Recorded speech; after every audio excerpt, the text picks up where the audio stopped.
Hi there, I'm Kaden, and we are doing the Daily Playbook course. And the quote of the day for today is, "You can't control the world, but you can control your thoughts about it." So there's a lot of things going on in the world. Some of these things are things that we like, and some of them we don't like so much.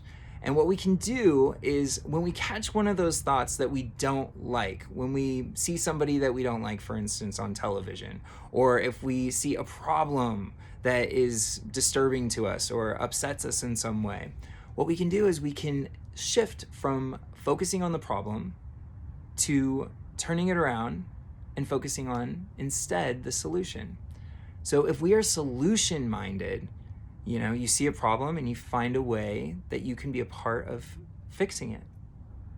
You can help solve that problem.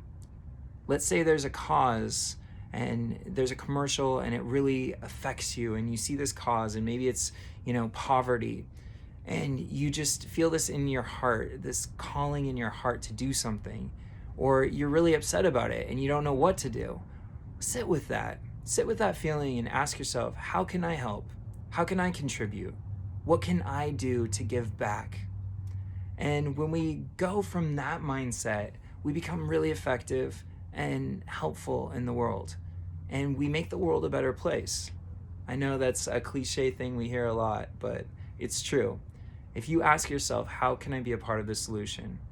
In any of those ways, whenever you see something that distresses you or upsets you in some way. And if it's a person, you can ask yourself, how can I be more loving? How can I send love to this person?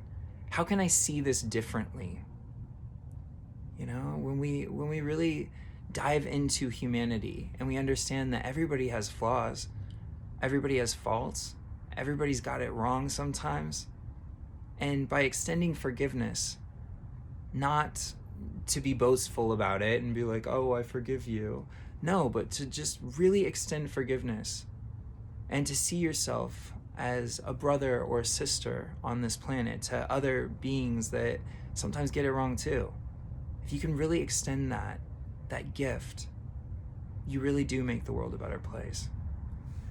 And the question or action for today is, by now, I bet you have learned how to control your mind pretty well. How has this helped you? Have you shared what you've learned with anyone? So through doing this course, we have learned a lot of skills. We've learned a lot of tools that can help us in our lives. I'm hoping you've learned that. When I was creating it, I was studying some of the greatest minds and thinkers in positive psychology and therapists and life coaches and all kinds of incredible people on the planet. And as I was studying them, I learned a lot. And that's why I created this book, because I wanted to share what I was learning with everybody out there and to make it actionable so that each day of this 90-day course, you could take a little bit in. And hopefully you've learned how to control your mind and your thoughts a little bit through this process. And I would love to hear how that has helped you. And if you wouldn't mind, I would love for you to share that experience with others. So if you want to take a screenshot of one of these videos, or if you want to screen record a little bit of it and post it on your story, I would love that. I think it would be great to get more people doing this so that we get this community, even bigger and more expansive. I think that would be so great. So thank you all for watching, and I'll see you again next time.